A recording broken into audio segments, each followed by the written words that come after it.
יש פה ערבים היום? אין ערבים? יאללה. לא, אין לי בעיה, אני רציתי לספר על זה בדיחה, רציתי לוודא, אם יש ערבי, כי אני לא רוצה, אני כן רוצה לפגוע. קיצר, אני יכול לספר את הבדיחה? הייתי במסעדה ערבית השבוע, במקדונלדס. גם בחולון מקדונלדס נהיה מסעדה ערבית, נכון? מה קורה במקדונלדס? מישהו יכול להסביר לי? פעם היית בא למקדונלדס לקבל את החוויה האמריקאית, נכון? את ה-American Experience. היום אתה נכנס למקדונלדס, וואחד מקצ'יקן, וואחד משאושה רויאל. יש משאושה רויאל במקדונלדס. הליצן במקדונלדס כבר לא אומר שלום, שמתם לב? הוא יושב בחוץ עם נרגילה, אז היה הדבר הזה. פחד לצחוק על ערבים לפעמים, אתה יודע, יש לי מעריצים ערבים, באמת, בגלל אנס חמדן, באים אליהם מלא ערבים כאילו, הם גם כועסים שאני לא, מה זה, הוא לא, זה לא הוא. והם אחלה, אני חייב להגיד, הם באים להופעת סטנדאפ, הם נהנים, הם צוחקים, אבל יש איזה קטע אחד עם ערבים שאני חייב לדבר עליו, כאילו אצל ערבים, הפער בין חככה ללינץ' כזה קטן, אני לא יודע להסביר את זה, זה באמת, אתה לא יודע מה הוא יתהפך, זה קרה לי כמה פעמים, היה לי לא מזמן, הופעה בסטנדאפ פקטורי בתל אביב, וישב איזה בחור ערבי בשורה הראשונה, עלי, מאוד חמוד, כיף, צחוקים, אחי, כל ההופעה, אני צוחק עליו, הוא נהנה, חגיגה.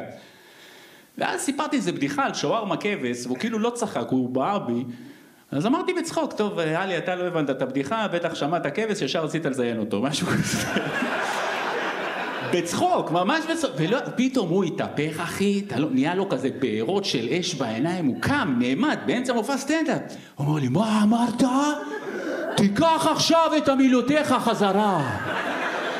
ואני מנסה להרגיע, אני באמצע הופעה, אני אומר לו, עלי, בסדר, אתה יודע, צחוקים, פאנץ' וזה, שום פאנץ', שום צחוקים.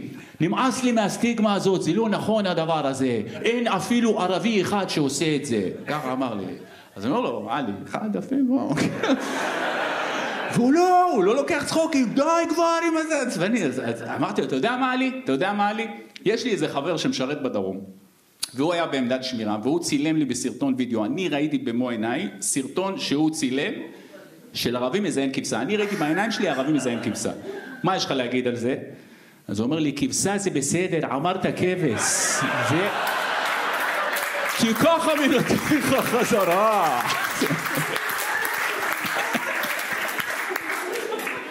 יש להם איזה משהו הומופובי, לא ברור, אתם לא מבינים איזה רמות, אני יודע את זה כי הייתי עובד בבניין פעם עם אבא שלי, והיה מלא פועלים ערבים, היה איזה יום אחד היינו עם קבלן ערבי, ובא איזה קבלן ישראלי, קובי, והם התחילו לריב על איזה 10,000 שקל, ריב פצץ, כאילו מגעיל, כללות הכי מגעילות ששמעתם בחיים שלכם, וצועקים וזה.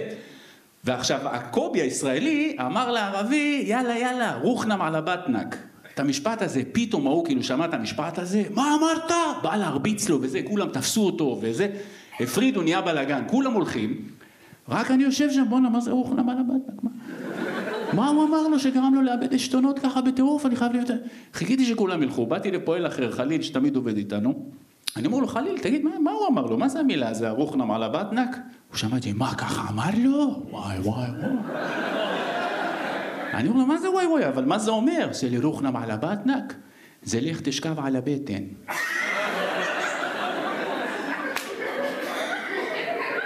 אני מנסה להבין אם שמעתי טוב, לך תשכב על הבטן, זה לו, כן.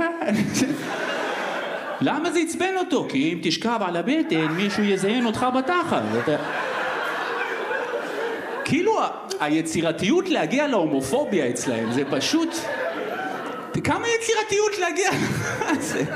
ואני לא צריך להגיד, ערבים בדרך כלל אחלה, חליל הזה היה אחד האנשים הכי חמודים שאני מכיר. היה איזה יום אחד, הגעתי לעבודה עם כאבי שיניים.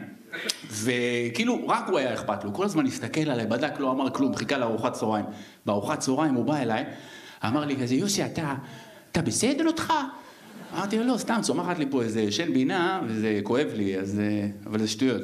אז הוא אומר לי, אתה יודע משהו יפה? אצלנו בערבית קוראים אותה שן חוכמה, בגלל שהיא צומחת שאתה בוגר וחכם. איזה שן חוכמה. יפה,